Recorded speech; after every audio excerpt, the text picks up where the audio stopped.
হাদিস নাম্বার 137। আব্বাদ ইবনু তামিম রহমতুল্লাহের চাচা হতে বর্ণিত, একদা আল্লাহর রাসূল সাল্লাল্লাহু আলাইহি সাল্লামের নিকট এক ব্যক্তি সম্পর্কে বলা হলো যে তার মনে হয়েছিল যেন সালাতের মধ্যে কিছু হয়ে গিয়েছিল। তিনি বললেন, সে যেন ফিরে না যায় যতক্ষণ না শব্দ শোনে বা দুর্গন্ধ পায়। নাম্বার 138। ইবনু আব্বাস রাদিয়াল্লাহু আনহু হতে বর্ণিত যে একদা নবী সাল্লাল্লাহু আলাইহি ওয়াসাল্লাম ঘুমিয়েছিলেন, এমনকি তার নিঃশ্বাসের শব্দ হতে লাগলো। অতঃপর তিনি সালাত আদায় করলেন। সুফিয়ান রহমতুল্লাহ আবার কখনো বলছেন, তিনি শুয়ে পড়লেন, এমনকি নাক ডাকার আওয়াজ হতে লাগলো। অতঃপর দাঁড়িয়ে সালাত আদায় করলেন। অন্য সূত্রে সুফিয়ান রহমতুল্লাহ ইবনু আব্বাস রাদিয়াল্লাহু আনহু হতে বর্ণনা করেন, তিনি বলেন, আমি এক রাতে আমার খালা মাইমুনাহ রহমতুল্লাহের নিকট রাত কাটালাম।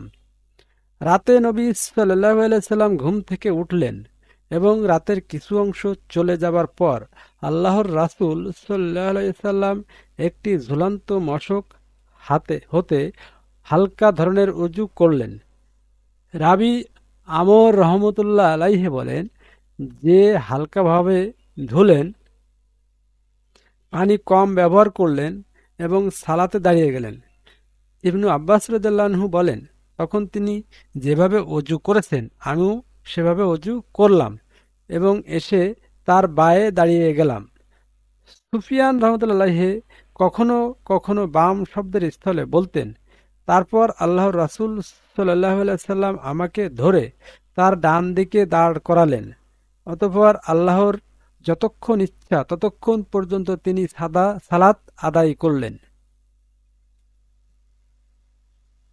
অতঃপর কাত হলেন আর ঘুমিয়ে পড়লেন, এমনকি তার নাক ডাকলেন।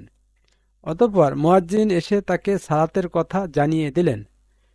তিনি তার সঙ্গে সালাতের জন্য চললেন এবং সালাত আদায় করলেন, কিন্তু উজু করলেন না।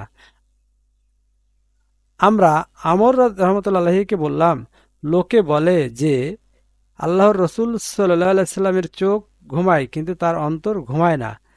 তখন আমর রহমতুল্লাহ বললেন, আমি উবায়দ ইবনে উমায়ের রহমতুল্লাহকে বলতে শুনেছি, নবীগণের স্বপ্ন ওহী।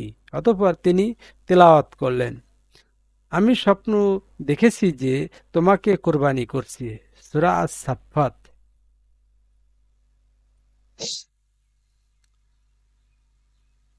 হাদিস নাম্বার 139। উসামা ইবনু জায়েদ রাদিয়াল্লাহু আনহু হতে বর্ণিত, তিনি বলেন, আল্লাহর রাসূল সাল্লাল্লাহু আলাইহি সাল্লাম আরাফার ময়দান হতে রওনা হলেন এবং উপত্যকায় পৌঁছে নেমে তিনি পেশাব করলেন। অতঃপর উজু করলেন, কিন্তু উত্তম রূপে উজু করলেন না।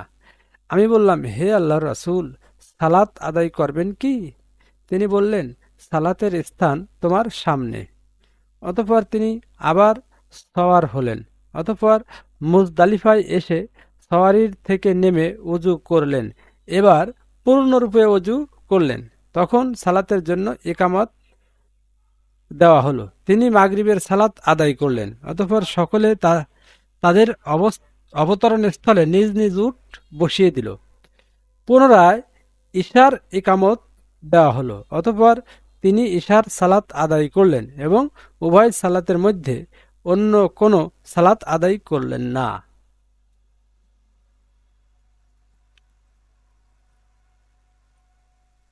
হাদিস নাম্বার 140। ইবনু আব্বাস রাদিয়াল্লাহু আনহু হতে বর্ণনা করেন যে তিনি উজু করলেন এবং তার মুখমণ্ডল ধুলেন। এক আজলা পানি নিয়ে তা দিয়ে কুলি করলেন ও নাকে পানি দিলেন।